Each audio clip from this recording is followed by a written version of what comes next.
আমাদের ইলিয়াস আলী, চৌধুরী আলম সহ সারা বাংলাদেশে অসংখ্য প্রায় 2000 কাছাকাছি নিখোঁজ হয়েছে, গুম হয়েছে, আর অসংখ্য শহীদ হয়েছে।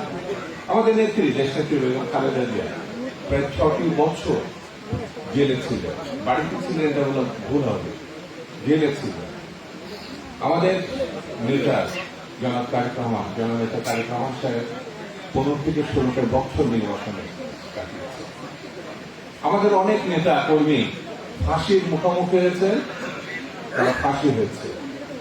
অনেক নেতা কর্মী দিনের পর দিন জেল খেটেছে। 60 লক্ষ আসামি, 2.5 লক্ষ মামলা।